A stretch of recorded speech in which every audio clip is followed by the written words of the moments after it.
اعوذ باللہ من الشیطان الرجیم، بسم اللہ الرحمن الرحیم۔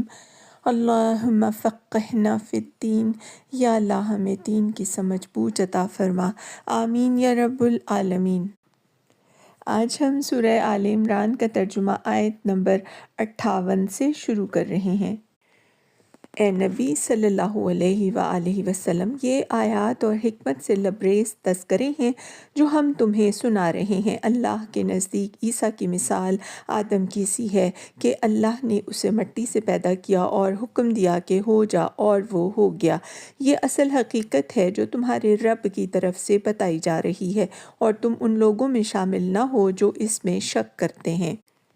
یہ علم آ جانے کے بعد اب جو کوئی اس معاملے میں تم سے جھگڑا کرے تو اے نبی صلی اللہ علیہ وآلہ وسلم اس سے کہو کہ آؤ ہم اور تم خود بھی آ جائیں اور اپنے بال بچوں کو بھی لے آئیں، اور خدا سے دعا کریں کہ جو جھوٹا ہو اس پر خدا کی لعنت ہو۔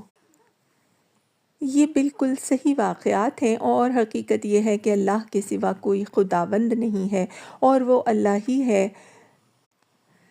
جس کی طاقت سب سے بالا اور جس کی حکمت نظام عالم میں کار فرما ہے۔ بس اگر یہ لوگ منہ موڑیں تو ان کا مفسد ہونا صاف کھل جائے گا، اور اللہ تو مفسدوں کے حال سے واقف ہی ہے۔ اے نبی صلی اللہ علیہ وآلہ وسلم کہو، اے اہل کتاب، آؤ ایک ایسی بات کی طرف جو ہمارے اور تمہارے درمیان یکساں ہے، یہ کہ ہم اللہ کے سوا کسی کی بندگی نہ کریں گے، اس کے ساتھ کسی کو شریک نہ ٹھہرائیں، اور ہم میں سے کوئی اللہ کے سوا کسی کو اپنا رب نہ بنا لے۔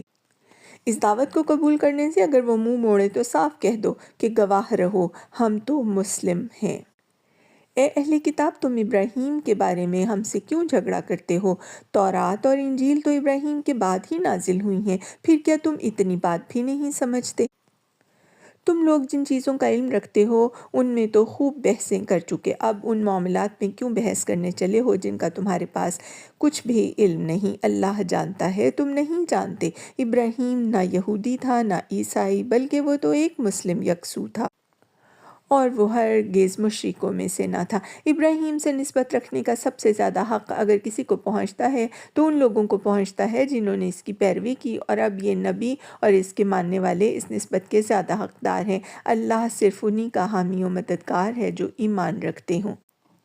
اہل کتاب میں سے ایک گروہ چاہتا ہے کہ کسی طرح تمہیں راہ راست سے ہٹا دے، حالانکہ در حقیقت وہ اپنے سوا کسی کو گمراہی میں نہیں ڈال رہے ہیں، مگر انہیں اس کا شعور نہیں ہے۔